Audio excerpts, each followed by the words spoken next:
ladies and gentlemen. Thanks for joining us here on another podcast. I'm Chris. And I'm Angelo. And we are the Wing and Tail Boys. On today's episode, we're going to be talking about some of the new regs that we've come across in the Northeast that we think could be interesting to you, as well as some housekeeping things. What have we done over the last week, and what do we have left to do leading up into the season? Before we get into that, I want to give a big shout out to one of our partners, Kevin Creeley. He is on the Sportsman's Empire Network with us, and he was kind enough to invite us onto a podcast with him. Just yesterday, we actually recorded it. His podcast is the Mid-Atlantic Outdoorsman. You can find that on the Sportsman's Empire. You can also find that on Instagram, mid_Atlantic_outdoorsman, MEN. If you go back, I'm not quite sure when he's going to release that podcast, but if you go back and listen, we covered all types of things. Anything from food plotting, preseason prep, postseason prep, in-season scouting, and a whole lot more. But just to give you a little teaser, Kevin is coming up and he's going to be deer hunting the Northeast for the first time ever this year. So we really gave him some pointers or what we think would be some great ways to get into it and get started. Moving on, we want to thank our viewers, our listeners, for any reviews that you've left and any reviews that you will leave in the future. They really, really help us out. They let us know what you like to hear, what you're not really feeling, and they also help us out with, the search engines and all that great stuff. So anything you could put in there, we'd really appreciate it. And coming into the season, we want to encourage you guys to send us any video, picture, success stories, anything you got. You can send us an email. You can send that to either wingandtail.chris@gmail.com or wingandtail.angelo@gmail.com. And lastly, we want to remind you about our 2024 hunting season challenge, the Tri-State Trifecta. If you are someone that hunts multiple states, this challenge is for you. It's really a friendly challenge. Right now, we haven't really come up with any awards or prizes or anything like that. More people get involved, we might start tossing some out. And we might. You know what? Maybe we should put a number on that. If we get enough people joining in, maybe we make a marker to hit on that. We should, I don't know. If we get 500 people to commit to our challenge, which is a big ask, but we got a long season ahead of us. If we can get everybody to just donate $1 to enter into our challenge, we'll pay for the mount on the person who's got the nicest buck. Okay. That might be somewhere we could start. I could get with that. That might be, and I'll chuck in the first $10. So we really only need 490. So okay. Let's see. I mean, the 500, that could go somewhere. Go somewhere. Coming in hot. I love it. I love it. Just a refresher for any of you who forgot or didn't listen to the previous podcast. The Tri-State Trifecta is just a simple challenge where we're challenging you to shoot a deer in any of the 3 states you hunt. For us, the name comes from the tri-state area, which is New York, New Jersey, Pennsylvania, and they are the 3 primary states that we're going to be hunting this year. So we kind of came up with that. It was just a friendly little thing between Angelo and I, and we quickly decided that we thought it was something our listeners could enjoy with us as well. So that is hashtag Tri-State Trifecta. Put that in, mention us, call us out. We are at Wing and Tail on Instagram, hashtag Wing and Tail Boys, hashtag Wing and Tail, hashtag Commitment Breeds Success. Anything else there to notify our listeners about, Ange? No, I think that's it as far as some of the housekeeping things we got going on. Again, just if you have time to just leave us one of the reviews and let us know what you guys are into, what you guys want to hear, what you guys have liked that you heard so far. And then please, if you have any information that you want to send it to us. Or if you have any pictures of you with any of the animals you were able to harvest this year, send them out. We'll feature you on the channel. Let everybody know that you're a faithful listener, and we want to give you a shout out. And if you're able to compete in this challenge, even if you just want to do it just for to be a part of the channel, and grow with the community, just send that in. And if you have any footage, let us know. We might even be able to put you in a little snippet and have your own little clip in one of our videos coming up, either on the podcast or the YouTube channel. Yeah, that would be great. Getting our listeners, our community involved and get them together. In this day and age, everything is done. It feels like through a computer screen, whether it's a meeting. I mean, even us, we're meeting through via computer, and it's just nice to get out and kind of shake hands and talk to people face to face. So anytime we could do that, if you're in the tri-state area and you would like to maybe get together with us for a hunt this year, I don't know about you, Ange, but I think that'd be something pretty cool. Even if it's just to get out, help a new hunter, maybe even record a hunt for somebody. Just anything that we can do to interact with our listeners and our viewers. I mean, I'm all for it. What do you think, Ange? Yes, that's great. One thing that I actually have lined up that's kind of goes along with that. There's a guy Brian, that's a buddy of mine from a club that I'm in. One of the clubs that I have, we have a agreement with some local towns that need some help culling some deer. So we have a contract with the town that we're going to be helping out this year, and we need to help cull the deer herd. The coyotes are really bad over there too, so we're going to be helping them out. We donate a lot of the meat that goes to Hunters for the Hungry, so we're helping out in the charity in the community as well, giving back to some of the families that are under special needs or underprivileged or for whatever reason it is. If they fall on hard times, we want to help them out. So that's something that we're contributing to, especially early season, before we kind of get into the thick of it, before November hits. So we're definitely going to be doing that. If anybody's interested in donating, you can let me know too. If you're in the tri-state area, I can get you hooked up, and we can get some meals out to some people. But Brian is actually a 60-year-old man, and he is just now hunting. This is going to be his second year hunting. He's new to hunting, Wow. and so we're gonna, there's never a time that's too late for you to start something that a hobby of yours. So we're actually going to take him out. We're going to take him to the property that we're going to be hunting this year. Him and I are going to be in the same lot. We're going to go on a scouting journey tomorrow. We're going to look for access onto the property and maybe do a little bit of scouting there, see if we can't pick up on a little bit of deer sign, coach Brian up a little bit, kind of give him some pointers on how to find deer.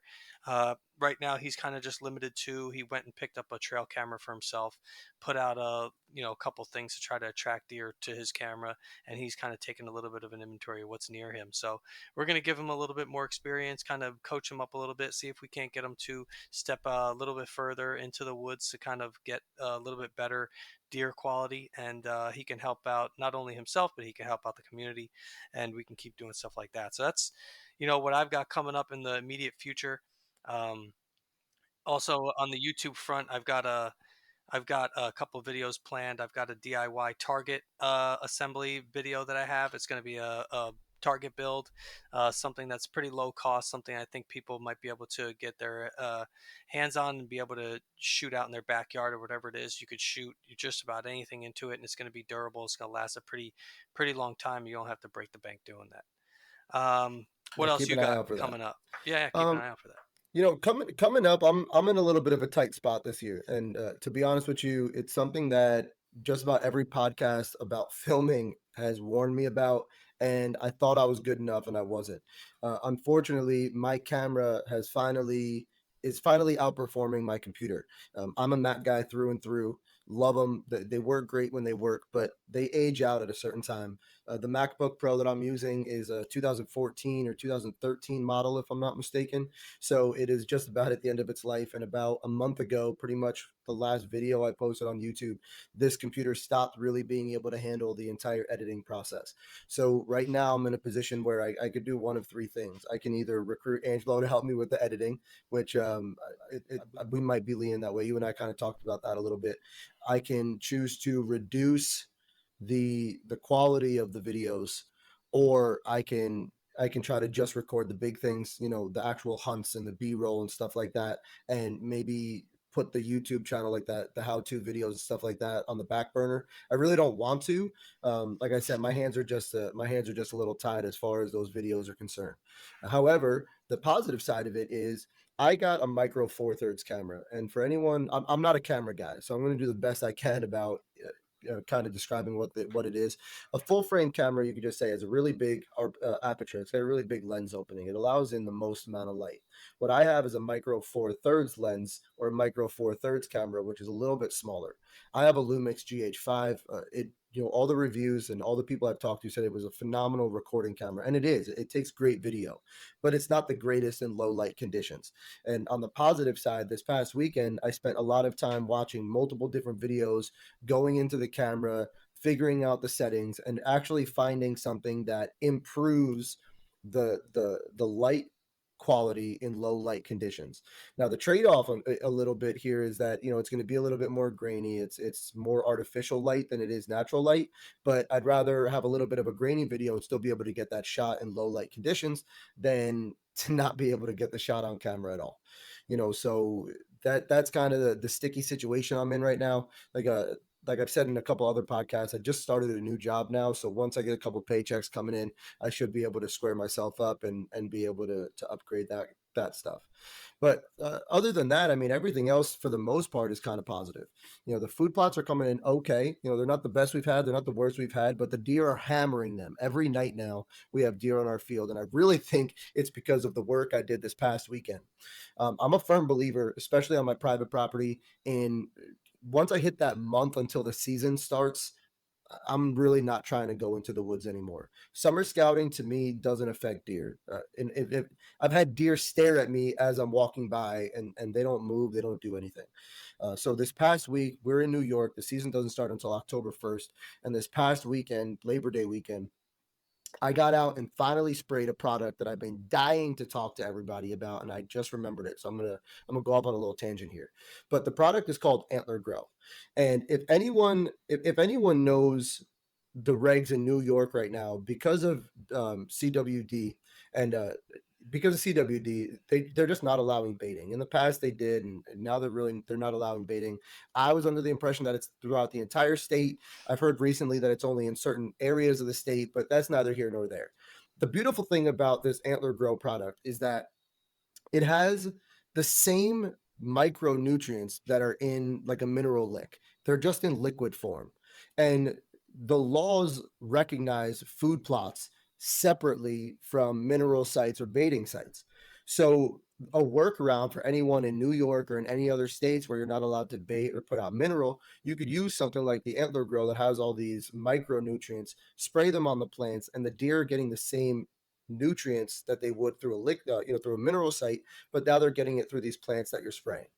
Um, Typically, obviously, if you want to grow the antlers, you want to put this stuff in the spring, but it can also be a great attractant and just also a great way to help your plants grow. So it's really like a threefold. You're attracting deer, you're helping grow the antlers in the spring, and you're helping your food plots grow with the nutrients, those micronutrients that may not be in your soil. Right now, they are not like an official partner of this podcast, but we are in the works. They were kind enough to send me some products to test out. I've been looking at them for a very, very long time. Reached out to the owner, and I mean, it was almost like an immediate response.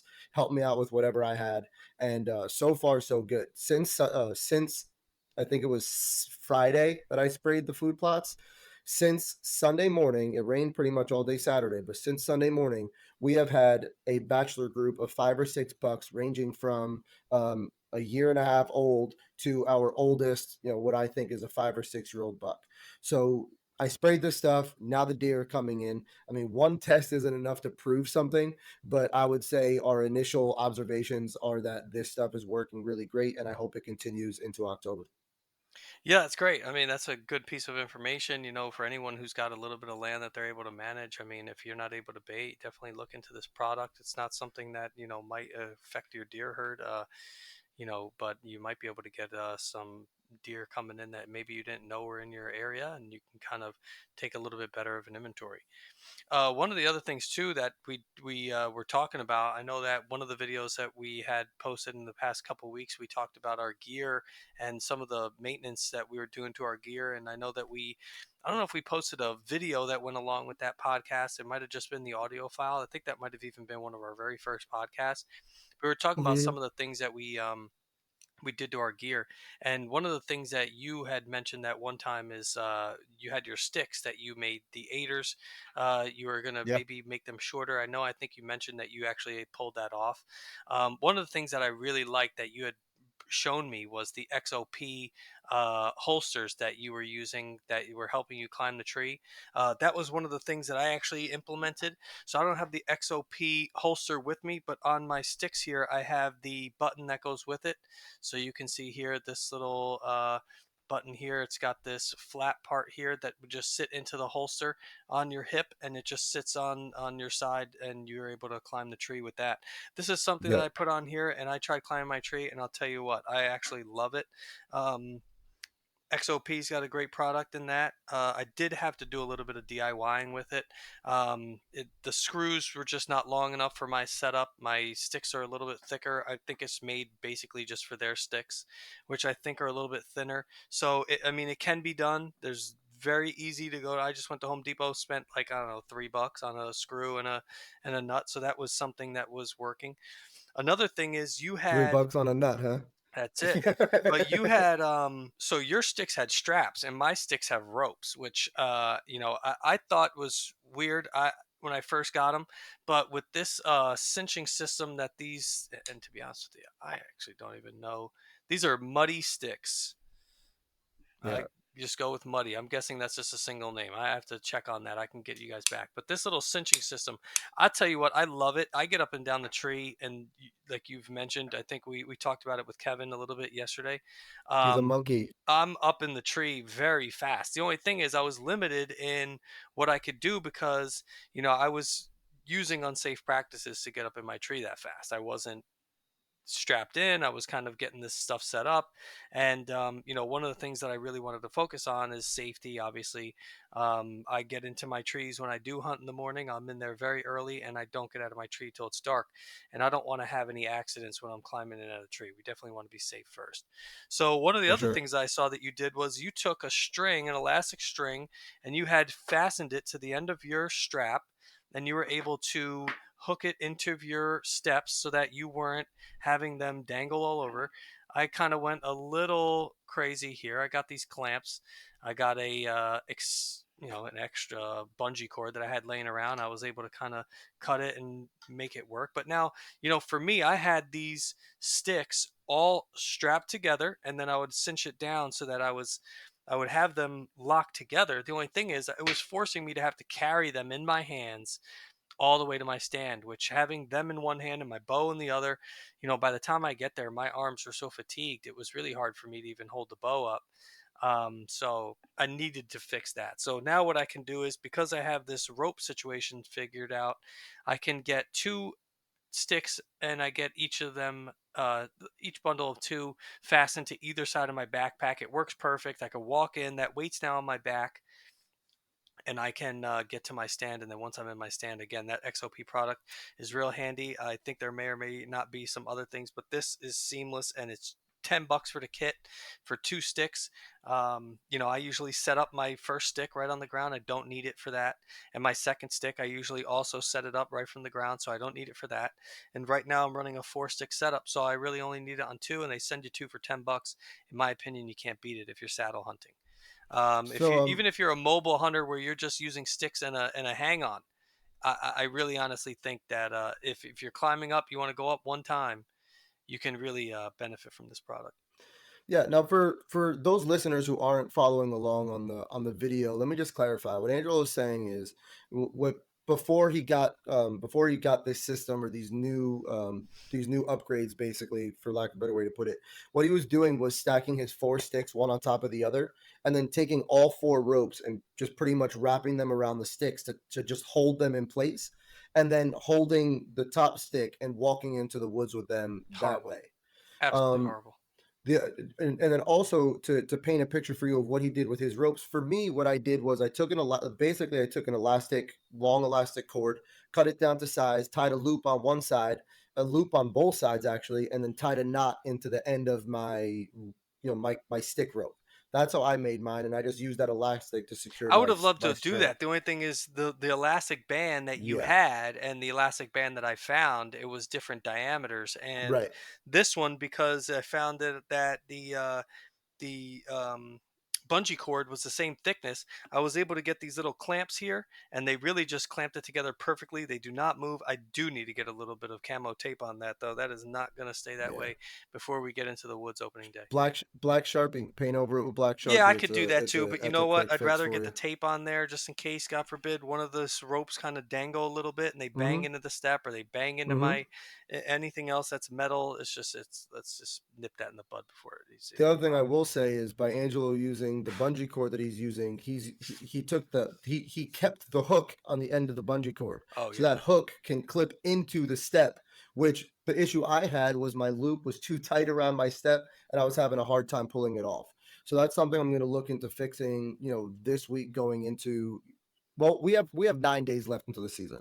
Tomorrow morning makes 9 mornings until our New Jersey season opener, so we have minimal time left to do the things we have Yeah, to I'm up do. against it. Yeah. Now to touch on what Angelo was saying about my aiders, I actually love using the aiders, but I love anything DIY. If you go back and listen to the podcast we recorded with Kevin last night, I talked about the same thing. There's just something about making something yourself and using it to find success. I mean, I taught myself how to play guitar back in the day. It's just there's just something about doing it yourself, right? So I made my own aiders. I made a 3-step aider for my first stick and then a 1-step aider for my second stick. And basically, what that does is that gives me 2+ more double sticks, as far as the extra length goes. So that just gives me the opportunity to get a little higher. I'm short, man. I'm real short. I think maybe I have a 17-inch step if I'm lucky. So I need anything I can to get the height. Last year I used triple steps, sticks that had 3 steps on them, and they were just too heavy, too cumbersome. They stuck out from my platform that I was walking in with, and I didn't like them. I wasn't crazy about it. Not to mention, and this is nothing against XOP, but on the double sticks, I could take the top single step and the bottom single step off and replace them with double steps, which I did. Now I have double steps. But on the triple steps, you cannot remove the middle step. Maybe now I could actually, because I figured out how to remove the other one. But at the time I did it, I didn't know how to do it, and now I much prefer the double sticks because they're lighter. They're shorter, they're lighter, they're easier to pack in. The profile of them fits inside of my hang on. I put my hang on my back. I use the XOP shelf to sit my backpack on, and I just carry everything in like that. So if everything can stay within the profile of that platform, then I don't have to worry about catching sticks or branches or anything like that when I'm walking in. I don't even think the tree stand comes up over my head, and if it does, it's only like maybe 4 inches. So on that level, we're pretty good. Staying on the topic of gear, I don't want to get too far into like different kind of arrow builds and which one you prefer over whatever. We're going to talk about that in the future, maybe an episode or two dedicated specifically to building arrows. But if you could give us a quick rundown of the arrow you are going into the season with, what does it look like? So Same arrows I actually, used last year. funny you asked. Gold tip. Gold tip hunter. 300. This is discontinued. I've got 7 left. They're built differently. I have 4 of one build. That's my heavy build. That's the build that I'm going to be continuing to use this year. And I have 3 of a lighter build, depending on what I'm doing. So the first beginning part of the season, I'm going to be using my heavy build. And then once we kind of get the leaves off the trees and there might be some ability to shoot a little bit further, I'm going to retune my bow and I will be shooting my 3 leftover lighter arrows. Awesome. And our goal this year is for you to have to buy new arrows by the end of the Hey, hunting listen. season. If you have to buy new arrows, Hey, it's been a listen. great year. I mean, if I don't have to buy new arrows, it's also been a great year because I've been lucky enough to find them, but because they're so heavy, pass through. Pass through. Yeah. Yeah. So, I've also got a miss in there, so that helps too. Yeah. But yeah, I mean, um, we've been lucky enough so far to have close shots and one clean miss, so we've been able to retrieve our arrows every time. Okay. Now I'm going into the season using what is known as an Aero Concept 1.0 build. It's not quite a heavy build. It's not quite a light build. It's more, I would call it a balanced build. Uh, and as close as you can get to 8% FOC, not to get crazy with the whole FOC conversation, but that 8% FOC is what I'm looking for.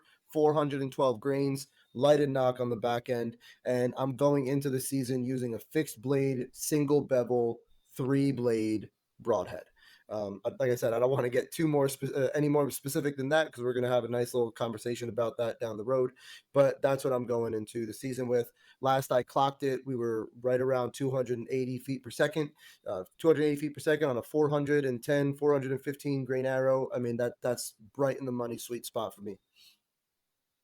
That's cool. I just actually got an update from Trail Camera over at the area where we're going to be hunting, and that's unfortunate. So, That's pretty nice deer unfortunate. there, but the area we're going to be hunting is a 8 point limit, and this looks like it's a 7 pointer. So, unless he's got a little growing left in him, he's going to be for next year. Okay. Anyway, So on that topic, we have the season starting next week. As we're recording this episode, it is September 4th. I am finally, and to me, this seems late. The only place I have cameras out is in New York, New Jersey, and Pennsylvania. I'm going old school woodsmanship, tracking, scouting, on site, find the hot sign, sit on it, whatever. Right. Um, Up in New York, we finally started seeing deer shed their velvet. Unfortunately, I have not been fortunate enough to get any of those pictures where you see velvet hanging and the red, the blood vessels exposed. We haven't seen that. But what we have seen is, we'll see a deer. I saw a deer, let's say 2 days ago on camera, fuzzy antlers, velvet. Today saw him in the food plot, that bachelor group I was telling you about, and he's hard horn and white. I'm not quite sure about our shooter. We have one shooter. Like I said, I think he's about 6 years old, give or take a year. And it looks like he's still in velvet. Again, it's really hard to tell from the pictures, but we're getting there, man. I'm hoping when I get up there next time that I start to see some fresh rub sign and scrape sign. yeah, we'll see. I mean, I pulled over on the side of the road, I think it was 2 days ago now, and I told you there was a deer that had just gotten hit probably that morning or the night before, and he was still Hmm. full velvet. So, we still got 10, yeah, like you said, 9 days. On the ninth morning, we'll be in the woods, so we'll hopefully see. I mean, it would be really cool to have one with a little bit of velvet still on it. Maybe has some hanging off. That'd make for some great pictures. Um, Anyway, so I know we wanted to talk on some of these regulations. So, talking about the deer, let's talk about the different things that we can have. So, specifically in New Jersey, there's a couple things. That's where I'm at. I'm going to touch on them. I'm just going to go in order. But so one of the things is New Jersey's got laws now that they just passed for concealed carry. Anybody who's got a concealed carry permit is allowed to carry a pistol with them. New Wild law hunting. They're amended. allowed to carry it while So they're new hunting. law amended. It looks like it was proposed in 2023 and passed. Authorizes the carrying of a handgun while hunting if the handgun is legally owned and the person in possession of that has a valid New Jersey concealed carry permit. Handguns are still not legal for attempting to take wildlife. Uh, States that you must have your concealed. I'm sorry. Yeah, you must have your concealed carry permit on your person while carrying a handgun. So you are able to take that into the woods with you. You are not able to draw it unless it's a life threatening situation, and you must have your concealed carry permit with you. Okay. Another thing Now, that we have for on this that year. topic, real quick, Yeah, yeah, sorry, go ahead. same topic in Pennsylvania. Pennsylvania, for those of you who don't know, is a constitutional carry state. Anyone is allowed to open carry. It's been brought to my attention. To be honest with you, I haven't looked into it yet, simply because I still have another month until the season starts. When I went to college and I was, bird hunting with my dog, that's the original reason I got my pistol. And back then, the open carry laws pretty much stated that you could open carry anywhere, anytime, other than federal buildings and blah blah blah. So I didn't worry about getting a concealed carry or anything when I was here because I was allowed to open carry it. Now I think they've changed that law. You either need a concealed carry permit in Pennsylvania to carry your pistol while hunting, or you can have what is called a sportsman's carry permit, and that allows you to carry concealed it while you're hunting, fishing, trapping, or dog training. So that's not an open across blanket concealed carry permit, but that is something that will allow you to use it when most people want it.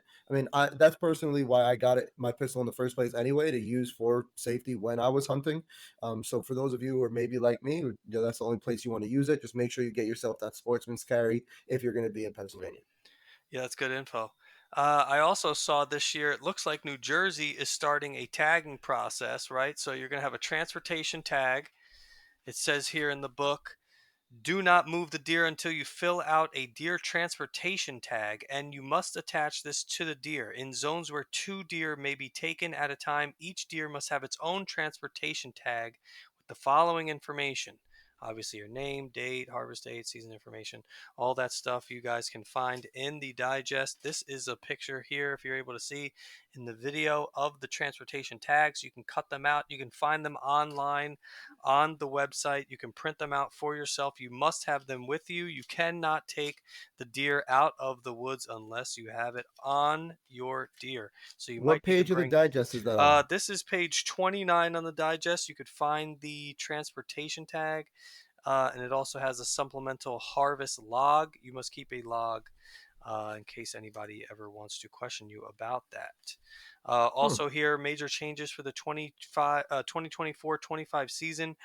Brant bag limits. You're talking about people who are into the migratory birds. Your Brant bag limit has now been reduced to one bird. Hunters should carefully check season dates for Brant while duck hunting. So that Guys, is something that you want to keep an eye out for if you're hunting the waterfowl in New Jersey. yeah, and hopefully we get an opportunity. We've been talking about waterfowl being something that we really, really want to get into. I was fortunate enough to get invited by our cousin Joey last year. I went on a nice bird hunting trip with him, or a duck trip with him down in South Jersey, and I realized real quickly how important it is to be able to identify the birds you're shooting at on the wing, especially when you have a bird where you're only allowed to shoot one a day. You got to make sure you know what you're shooting at, because telling a game warden you didn't know or you couldn't recognize it isn't an excuse.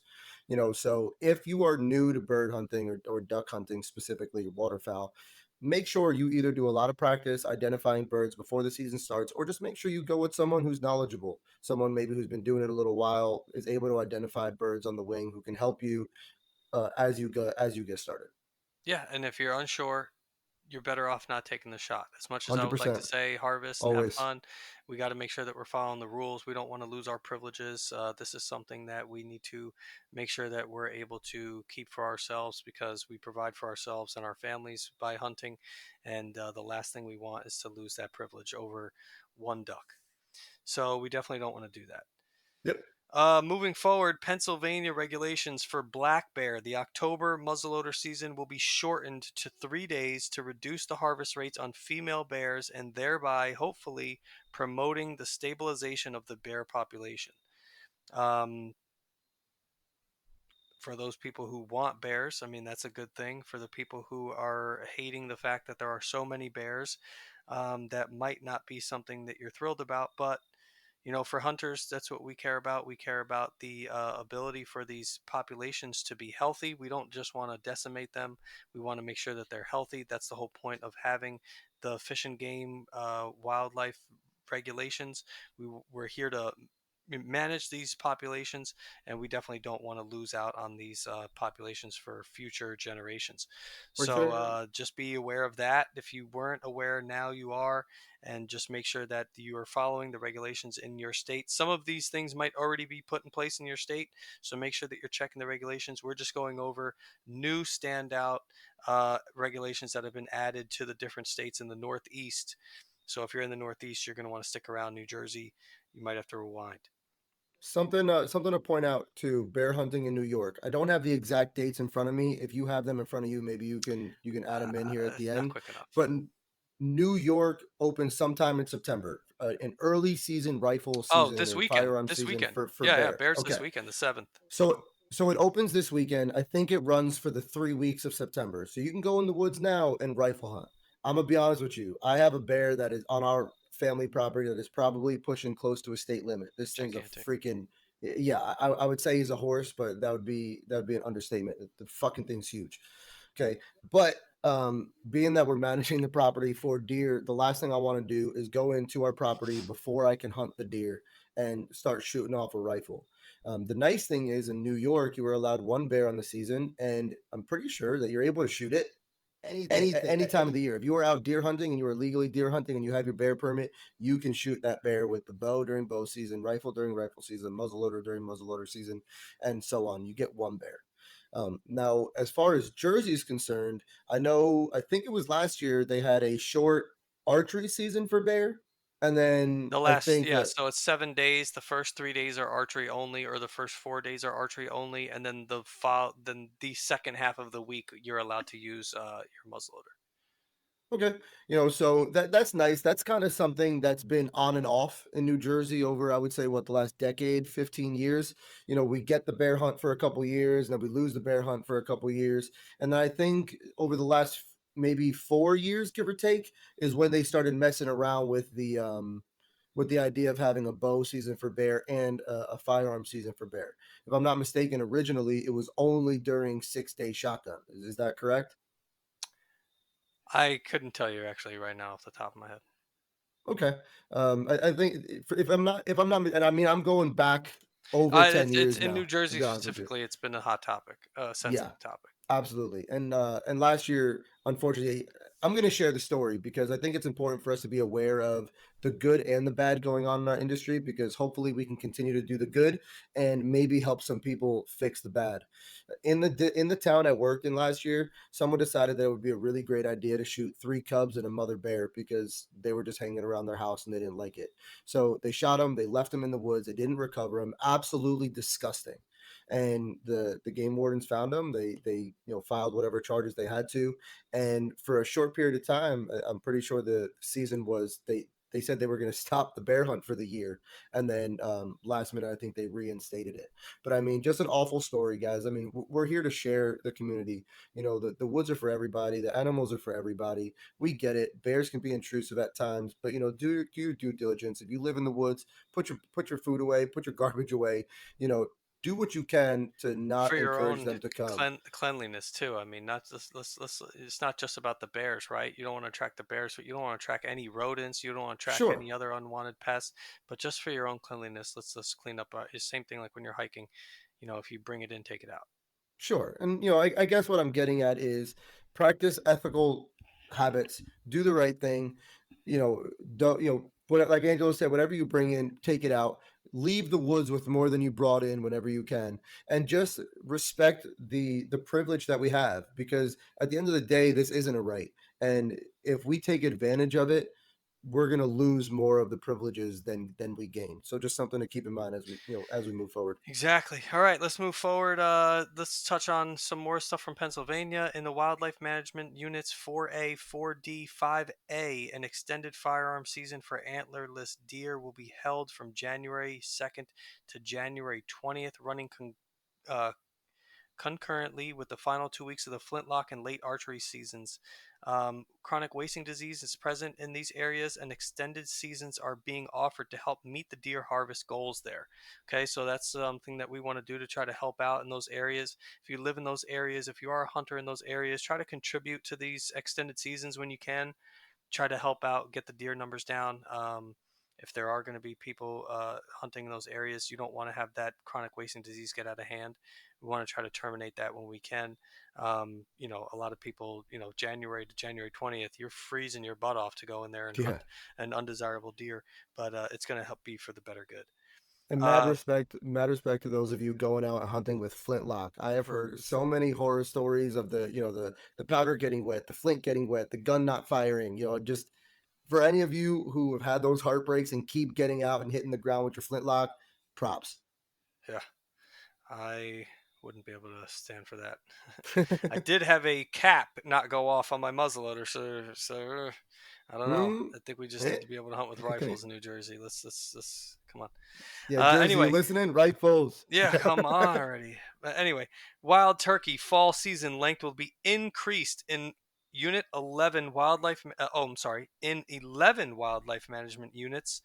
5A, which was previously closed to fall hunting, will be opened for a 3-day season. Season length will be reduced in Wildlife Management Unit 3D and 4C. So, increase in 11 units, and it looks like 5A, which was previously closed, will be open for a shortened season, and then you'll have a reduced season in 3D and 4C. So, 2 units are getting shafted there, but 11, 12 actually are going to see some increases, which is great. Also, Last thing in Pennsylvania, Fur Bearers Wildlife Management Unit 2D will be open to bobcat hunting and trapping. That's going to be interesting. Also, the fisher trapping season will be increased by 1 week in all WMUs, so wildlife management units, open to fisher harvest. This will allow concurrent fisher and bobcat trapping seasons. Cool. We can't do that in New Jersey. Wish we could. I saw a beautiful bobcat 2 years ago. Had an amazing coat on it, thick, beautiful. Happy to see that they're coming back a little bit. Again, we would love to have these numbers of these different species fluctuating, but also healthy. And if that can come back, that'd be great. That'd be awesome to see in the woods. I love a nice bobcat sighting. oh yeah, they're beautiful. New York regulations. This is going to affect you a little bit. The paper used for sporting license and carcasses tagged have now been changed from special stock Valeron to plain paper. This change allows hunters to receive their licenses and tags through email and will allow them to print in their own home. So, for Hmm. any people who are hating to have to go out and buy your licenses, you can now get them at your house in New York. Also, speaking on Legislation. Yeah. licenses, I don't remember if it's New York or New Jersey. I want to say it's New York because New Jersey really doesn't ever give us anything. But I think in New York this year starting, you do not have to have your license on your back. Up, we're Double getting check that. there. We're getting I don't there. remember if it's New York. Spoiler Ah, alert. spoiler Spoiler alert. alert. Is it New York though? Was I I right? don't believe it's New York. I think that it's Ah, already in place in New York. It might have already been put in place. So okay. just double check in New York. That might be something that they're talking about. It might be something that's already in place. Could have been put in place last year. That might be why it's fresh in your mind. But just keep that. Yeah, that's a good one. That's going to be on here for sure. Legislation passed. Oh, uh, I really can't even believe this. Legislation has been passed that removes the requirement for hunters to wear a back tag while hunting anywhere in New York State. That is funny, and that was Got not it. planned. That was I literally am still shocked. I almost like I was trying to find it on the paper. I didn't even look at the very next thing I was about to read. That's amazing. That is great. So yeah. So no more back tags, which is amazing because how many times you walk through a thick area and you turn around and your tag's gone. That sucks. And then not only do you have to replace your tag, but you've got to replace your beautiful tag holder, and you probably ripped your jacket if that's the case too. Well, So, that's probably why they did it though. If they switched to well, paper, if if someone comes up to but you if they and you're switched a to game paper, warden, if you need to see my documentation, I'd be happy to present it to you if you could just wait 1 second. for sure. But the fact is, the old paper that they had, it was like it was almost like glossy. Whatever material that you read off. But Valeron. yeah, Valero, there it is, the That's gas what they station, if say you it is. will. Yeah, But stock Valeron. it was waterproof. If you got it wet, it didn't matter because you dried it and it was good to go. But now they're made out of paper. If they require you to keep a tag on your back and it's made out of paper and it gets wet, now they forcefully made you ruin your tag. So I mean, I guess it was out of necessity that they Yeah, took it off your back. sounds good. You know. 2023-2024 legislation passed that allowed the use of rifles to hunt big game in Onondaga County. If I'm saying that incorrectly, I'm sorry. The law expires October 1st, 2025. So make sure that you keep an eye out for the deer and bear hunting regulations for that county, because it could go back to the way it was after 2025. Maybe they keep it. Who knows? Depending on what we do, if you are going to be hunting with your rifle in those areas, do it responsibly so that we can continue to hunt in those areas. If no one's been able to hunt with rifles in those areas, we can almost guarantee there's going to be some pretty good animals in those areas. So if we do the right thing, we might be able to continue to hunt that areas. For a map of legal for a legal for a map of legal hunting implements for big game hunting by county, you can visit the New York website. You can find all the information you need there. Anything else on New York for you? Um, Not that I know of, no. I really like just to touch on it. I really like what New York's doing. They have a I'm not sure if it's across the whole state or not. I always thought it was 3 points on one side or better across the whole state. But I listened to a podcast recently where a native of New York said that in his area it wasn't. So who am I to question that, you know? Um, but I really like the idea of the states doing this, and I'm a little disappointed in New Jersey simply in the fact that we had a survey come out this past year where it asked anyone who had purchased a license to go through the questionnaire and answer questions based on how they like the regulations and what they would change if they could, you know, specific questions. And one of the things on there was the antler restrictions. Do you like them? Have you had to pass up deer that you would have shot? And it how do I don't want to sound like I'm being rude to like newer hunters or younger hunters. I think there should be an exception in there for younger people or newer hunters or whatever the case is to spark that interest. But just about I don't want to say just about everyone, but a lot of hunters out there, they're looking for a nice deer that they can cut that they can take home and be proud of. And New Jersey is thinking about removing that antler restriction. And the truth is, having an antler restriction allows deer to get a little bit older. Maybe it allows a deer one more year, right? Instead of shooting that fourth deer, that fourth buck, it needs one more year to become a 6 pointer. And now it goes out that year and breeds, 4 to 8 doe or whatever it is. So it gives them one more year to increase the deer population and sustain things. Never mind the trophy aspect of it, which I'm all for it. I'm all for shooting mature deer. I think that in the idea of a herd management idea concept, the idea is shoot the older mature deer who have lived, they've reproduced, they're coming to the end of their life cycle, you know, kill off the older deer, let the younger ones grow, and that's how you sustain a population. Yeah, I mean that's a So smart thing, and I don't want to be selfish either in some of the things that I say, but one of the right. things too about the mature deer, some of the older deer, they are more susceptible to death in the winter months. They're more susceptible to disease. We want to keep those down, so it's not like we're saying, hey, you got to wait till they're 9 years old. We're just saying, hey, let's just keep a 3 point restriction. I think that's reasonable. I don't think it has to be 4 point restriction. We definitely want the deer numbers to increase, but what we have to realize, and this is one of the things, I don't want to go on too much of a tangent here, but the people who are making these regulations, they're trying to please both sides. And one of the things Mhm. that you can't do is please both sides. You're going to have people who say, I don't want the antler restriction. I want to be able to hunt whatever I want. I want to be able to put meat in my freezer. I only have a certain amount of days to hunt. I want to shoot whatever I see, and that's that. Then you've got people who are trophy hunters who are not really affected by it because they're not shooting a 6 pointer or a 4 corn anyway. But the thing that they don't realize is what they're trying to do is they're trying to say we want to open the limitations so that people can hunt more deer because the deer numbers are getting out of control. But they're not getting out of control where people can hunt. That's the issue. The deer are going into the private property areas. They're going into these areas where they know they can be uh, kept out of harm's way, which I don't blame them, and that's part of the game. But the thing is the people are saying, "Hey, there's more deer than I've ever seen. We got to do something about it." They put these restrictions on the hunters, and then the hunters are having restrictions, and all it does is increase the deer in their areas, right? It's because the hunters, maybe they are able to harvest a couple more deer, but now you've got less area for these deer to go because they're safe over where they're at. Maybe a couple deer get pushed into public land, but then they're instantly harvested. Yeah. So it's just going to make for unpleasant experiences for hunters. I mean, But we that's we just all that's just we what I all want to say about we all know that deer are going to make their way into places where they're not bothered, and we know that deer aren't always going to be bothered by people. They're going to be bothered by people that are affecting them. How do I put this? Like, okay, so we have a park in the town where we're from, where you can literally go and walk through the park and be within 4 yards of a giant buck. Why? Because they see people walking by all day, every day. They're never bothered by them, and they get used to it, right? So these Not to deer cut you have off, sorry. I have footage from the Grand Canyon when I went with my wife on a cross country road trip a couple years ago, and I've got pictures of me standing next to bull elk.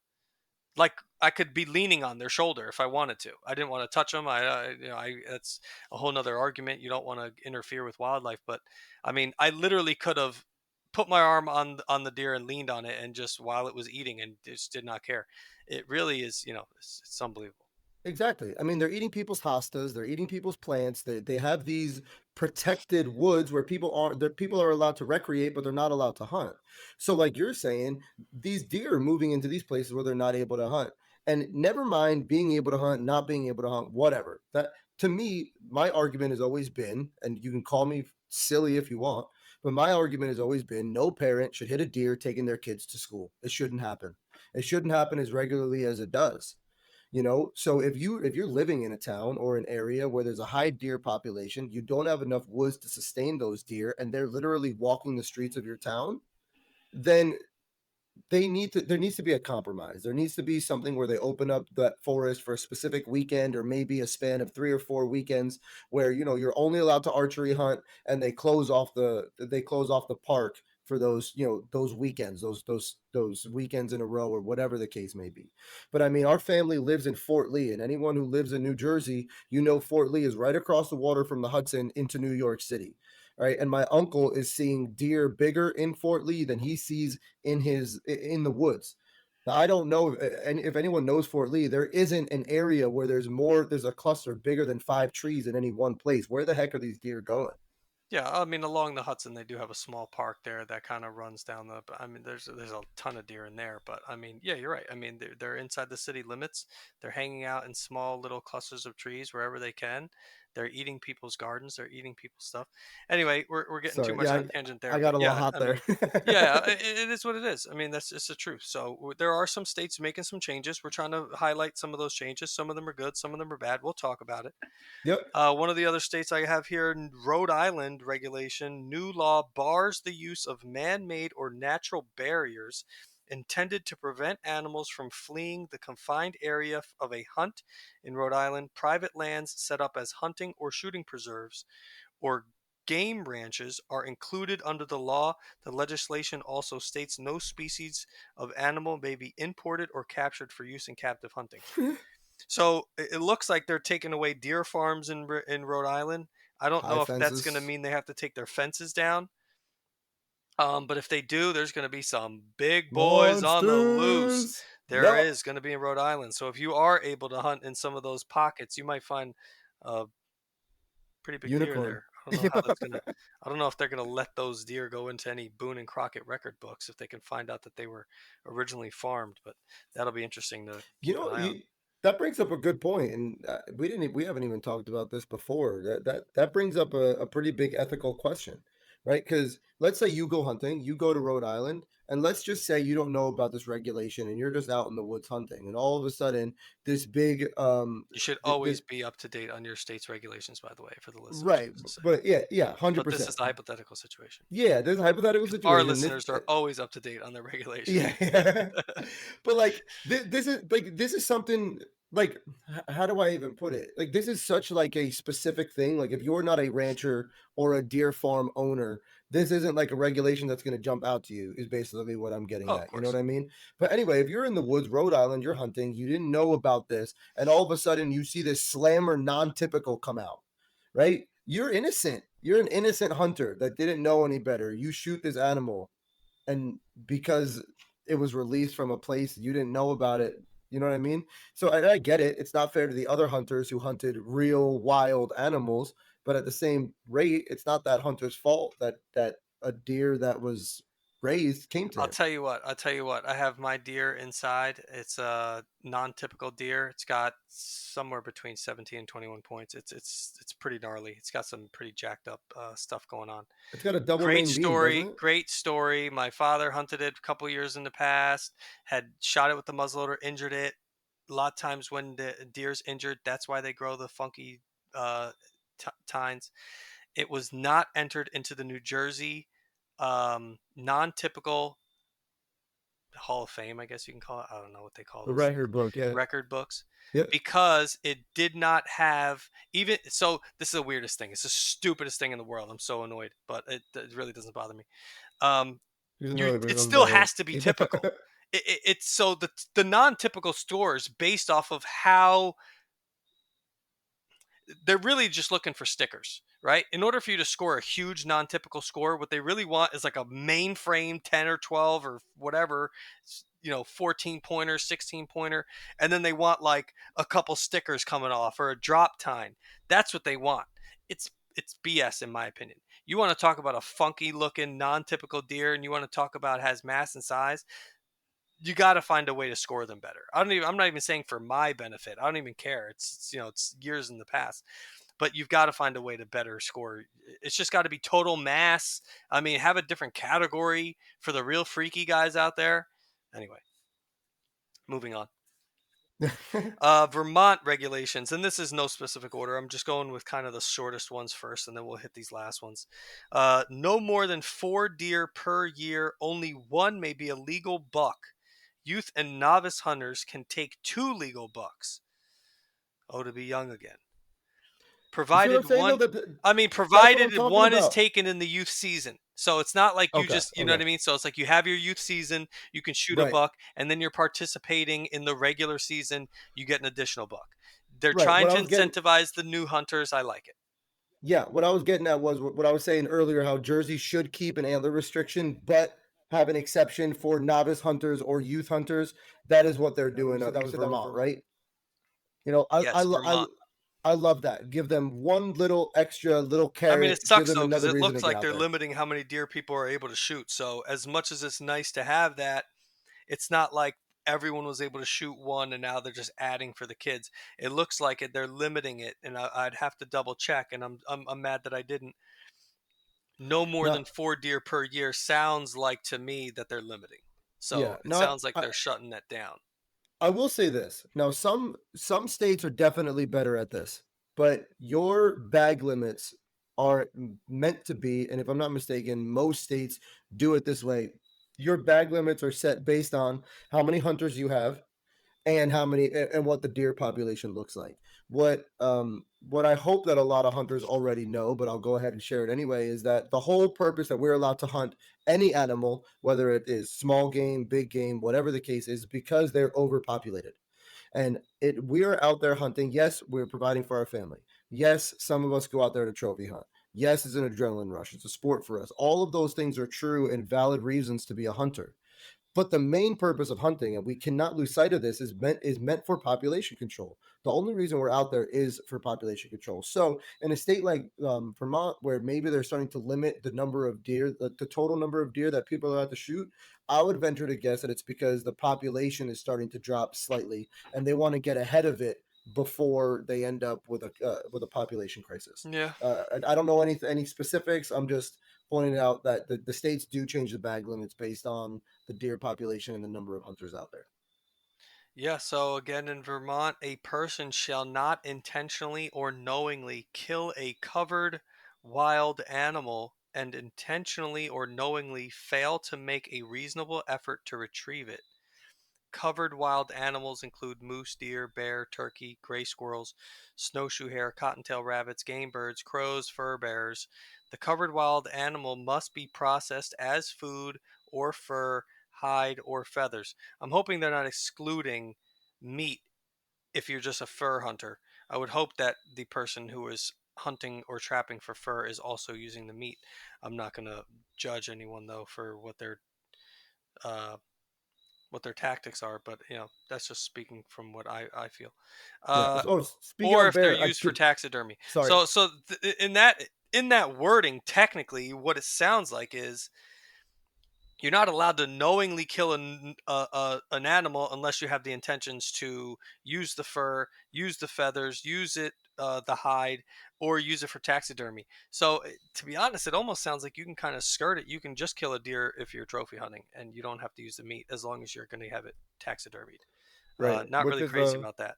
Just to Yeah. Me finish neither. us off, and then we'll get your thoughts. I know you have something to Yep. say. Coyotes Yep. that are taken by lawful means other than trapping and are retrieved and disposed of legally are expected from these required are expected from these required uses. A coyote or its parts or parts of the other covered animals may not be left along public right of way or highway on posted property without landowner permission or where otherwise prohibited. Okay. So, what they're saying is you harvest an animal, you must take the entire animal out of the woods. If you're not going to harvest the meat, that's your prerogative, I guess, but you have to dispose of it properly. You can't just dump it anywhere you want. Um, if it's something that's good to eat, I would hope that you would eat it. If not, it seems like you cannot take a coyote just to kill it. You have to use one of these uh, process. I'm sorry, one of these outcomes. It has to be processed for food. You have to use the fur in some way and the hide in some way. Obviously, a coyote doesn't have feathers, or it has to be taxidermied. Okay. And which I don't. How do I feel about that?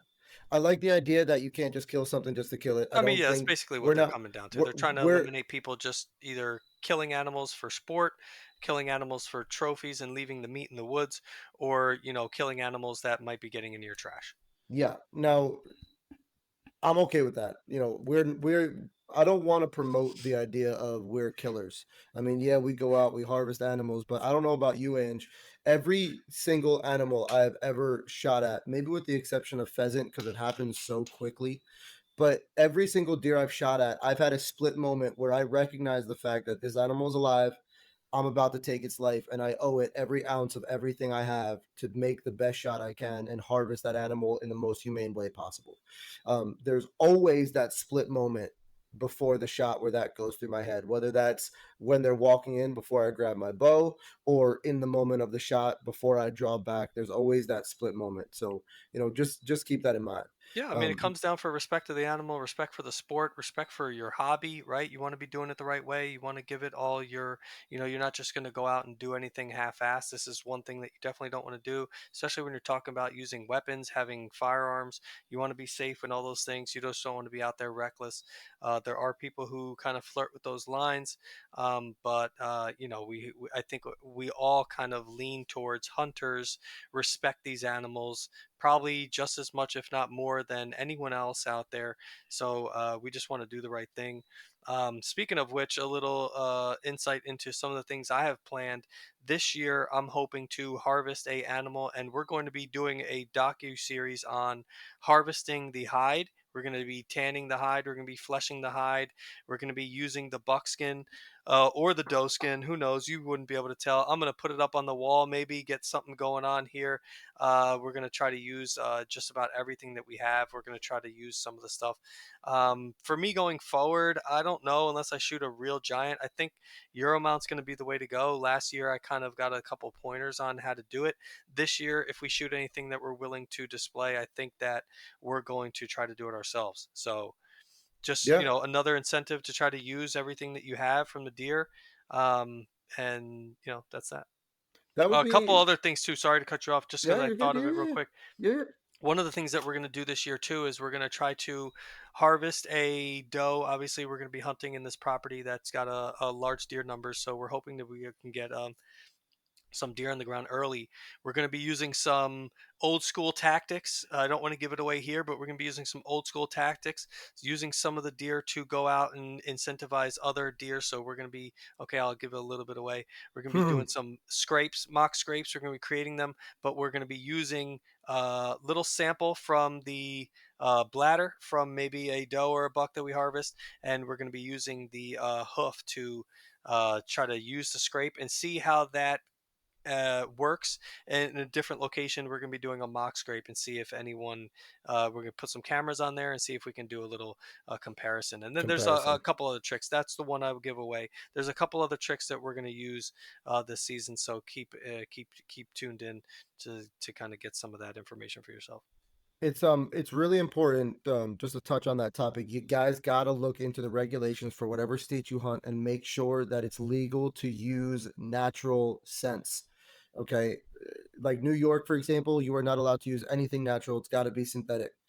That even includes a deer that you've harvested and you cutting out those glands. So just make sure that you read into the regulations of your specific state, and if you're going to make mock scrapes, just make sure that it's legal to use the natural stuff.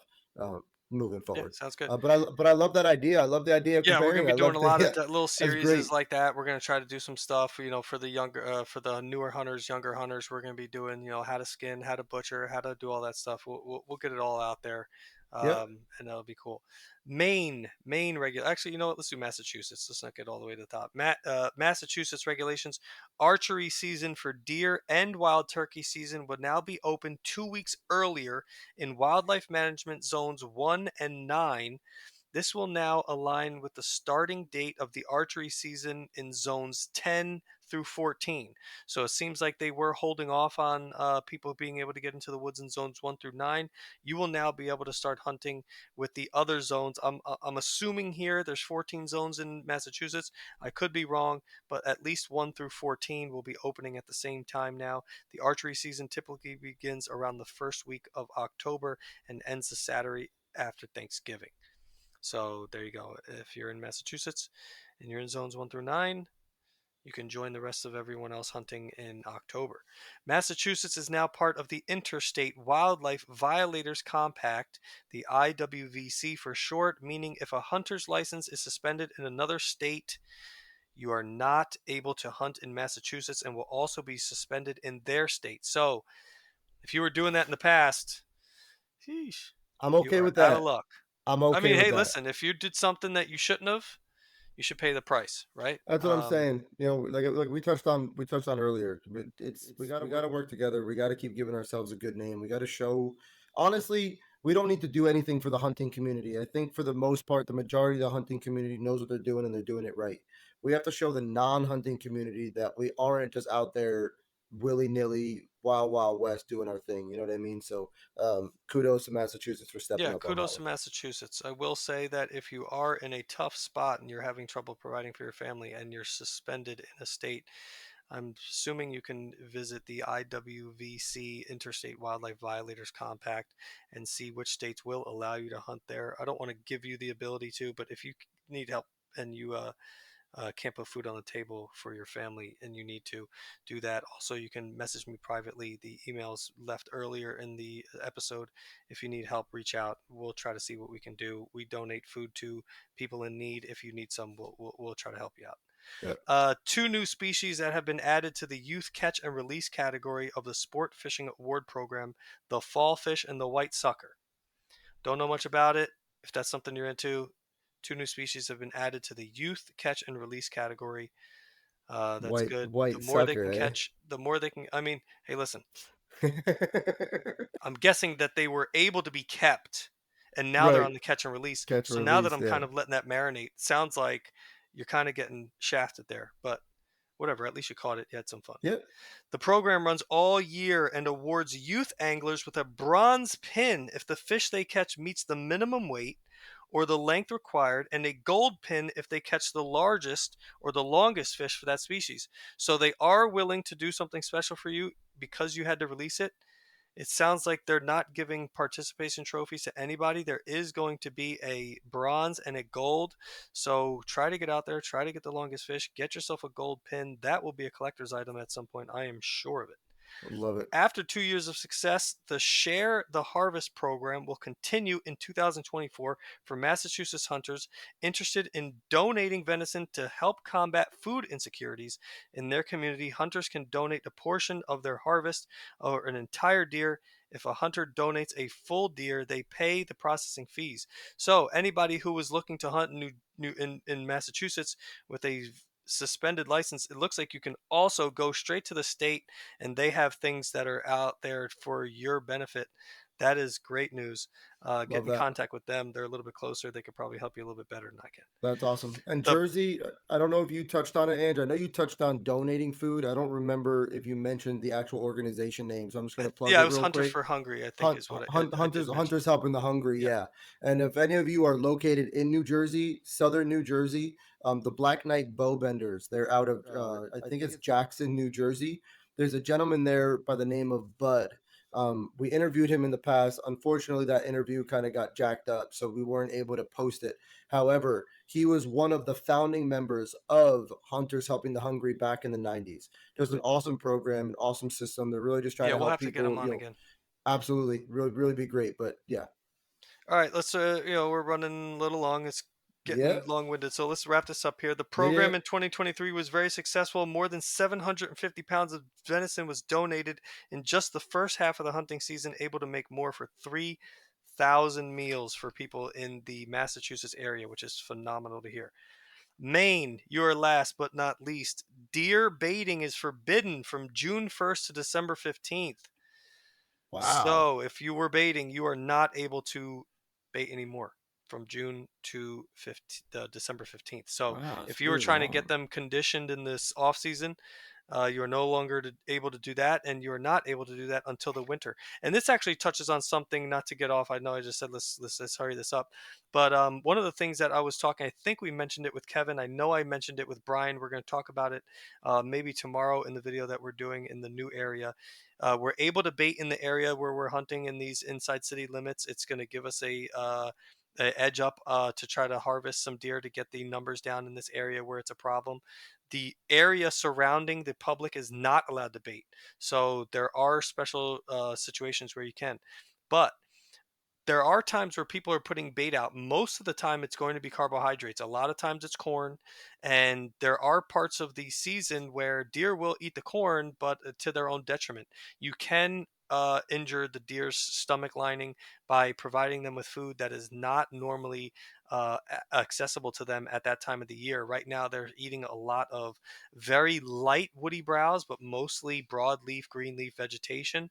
So we are going to be waiting till, look, about mid-December in Maine to be able to provide them with those carbohydrates, which is I'm assuming most people are going to be providing them with corn and stuff like that to bait. So that's That- just something for people who are able to bait. Just be mindful of what you're giving them.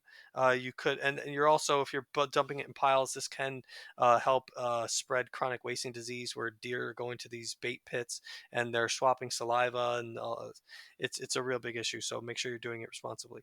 yeah, Hunting using dogs, snares, traps, or certain weapons like air guns is now against the law in Maine. So that sucks, but yeah. you still are able to get out there with other means. So just try to hone your skills on there. But if you're using dog snares, traps, or air guns, you're no longer able to do that. With proper permission, antlerless game is permitted. So I'm guessing Maine was having some issues with the antlerless population, but it looks like with proper permissions, antlerless game is now permitted. So find out in your area where that is and participate. Transporting without the required tag and registration is prohibited. We touched on that in New Jersey. They're now introducing transportation tags. Maine has introduced them, and they're now saying that it is illegal to transportate without the registration of a tagged deer. Driving deer at night is not allowed. Okay, so if you're out with your buddies and you have an idea that you want to start pushing deer around at night, illegal. Okay. Legal hours for big game like deer are now from 1/2 hour before sunrise to 1/2 hour after sunset. We have that here in our state. I was assuming that that was something that was the same for all states. It does not seem that that is the case. Legal hours for big game hunting like deer in Maine is now, I would hope, extended to 1/2 hour before sunrise and 1/2 hour after sunset, or maybe kind of meshing the two that we just read together. They may or may not have been allowing night hunting that is no longer allowed. So now you have been restricted to 1/2 hour before sunrise or 1/2 hour sunset. One of those is true. You And either real got quick, guys. shafted or you got a little extra time. Yeah, real quick. When it comes to the legal shooting light, just because it's legal to take a shot doesn't mean it's always the best idea to take that shot. If you can't, if it's too dark, whether it's early in the morning or later in the evening, you're in the last 10-15 minutes of legal shooting light. If you can't physically pick out a specific spot on a deer to shoot at, what I'm getting at is if you're just shooting at a silhouette or a black blob in the woods, that's just not an ethical shot. That's just not, in my opinion, again, just my opinion, not a shot that you should be taking. The last thing we want to do is injure a deer, wound a deer, not be able to recover it. So just make sure you're making ethical shots and good choices when you're out there. Yeah, of course. We're running out of light here. My even as low light situation in my Yeah. shed here, my workspace, wing and tail headquarters. All right, legal hours for big game. We already talked about that. Exceptions are made for coyote, fox, raccoon, and migratory birds. So you could still get out there a little bit earlier, a little bit later, depending on the species you're hunting. Big game hunting off the table. Taking raccoons at night is allowed during open seasons from sunset to sunrise, using a 22 caliber or smaller firearm and accompanied by a dog. So I don't know if you were able to use a bigger caliber or a smaller caliber, and now you are able to use 22 caliber. So that'll pretty much do it for all our regulations, things that are added for all our states. If you learned something there, let us know what has affected you down in the comments, or leave a review. Let us know what you guys have learned, if anything. Maybe there's something that you want to add that I did not mention. I'd love to know it so we can inform everybody. Maybe I missed it. We've touched on a lot of states here. Did we touch on New Hampshire? New Or the Hampshire, or nothing there? new. Just Okay, probably nothing new. This is just great. a new segment. New Hampshire's just letting it roll. Okay. If I happen to make it to a fourth state this year, which I think is going to be pushing it, it probably isn't going to happen.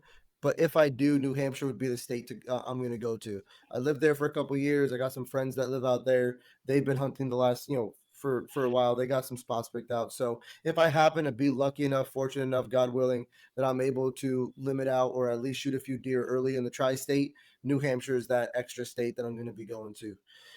Real quick, and I hate that I waited. I hate that I forgot to say this earlier, but when I was talking about the New York bear regs, everyone who's bear hunting should know this. But if you don't know this, in New York, it is illegal to shoot. I believe it's definitely illegal to shoot cubs. It is illegal to shoot a mother with a cub. But if I'm not mistaken, I think it's illegal to shoot a bear if there's two bear together, because one of them could be a cub or a mother with a cub. So if you're out bear hunting, especially early season in the thicker woods, keep that in mind. Just be safe. Know what's around. Know your shot and beyond. Follow those golden rules of shooting anything, and just make sure you don't get yourself in trouble by accident. Yeah, for sure. Make sure that you are up to date on all the regulations and the states that you intend to hunt. Make sure that you are very informed, because the game wardens, they can be a little strict, and they're not going to say, "Oh, you didn't read the regulations? No problem." So Yeah. they can be a little annoyed if you don't know the regulations. So definitely know them. But that's it for this episode. We just wanted to give you guys a little bit of update on what's going on with us, and then update you for the season. Make sure that you're able to get your stuff in order. Make sure that you can make any changes to your hunting strategies or hunting plans based on any information you just heard here today. If you haven't yet, please go down, leave us a review. Let us know what you heard, if you liked it. We're hoping you liked it. If you stayed to this long, I would assume that you liked it, or you fell asleep. So we're sorry that we put you to sleep. But yeah, so please leave us 5-star reviews. We also mentioned Kevin. Go out and look at the Mid Atlantic Outdoorsman. Look at his podcast. Look out for YouTube videos coming from the Wing and Tail Outdoors. Stay tuned for another Wing and Tail Boys podcast coming to you every Thursday. Do we know a time that they post it, or is it just every So Thursday? they post, if I'm not mistaken, I don't know exactly because I have to wake up at 4:15 every day for work, and when I'm in the shower, the podcast post. So I don't know if they post at 5. I want to say it's 5 a.m. I could be wrong, but by the time you're in your car on your way to work, that podcast is gonna post. All right, If perfect. if So, you if you made it this far, I want to give you a little Easter egg. Normally we don't do this, but the next podcast is going to be our last podcast before our New Jersey season opener, which is also the first state that opens where we're going to be hunting. And in that next podcast, well, we're technically going New to be York's open next week for Bear, but well for bear, yeah, yeah, you are correct. Specifically speaking on deer here, but we're going to be talking about what our opening day or our plan is going to look like from the night before, losing sleep, all the way into the post hunt driving home. So make sure you don't miss out on that. For all of you that have cabin fever, I know I do. I've been losing sleep for a month. It might be just the last thing you need 2 days before the season starts to kind of get you over that hump. yeah, I can't wait to get out there. Yeah. So we'll see you guys next week. Thanks for everybody who listened. Thanks for everybody who contributed. Thanks for everybody who's nice enough to leave a review for us. Hopefully 5-star, and we'll catch you on the next one. Yep. Peace. Remember, commitment is just success is just a commitment away, ladies and gentlemen.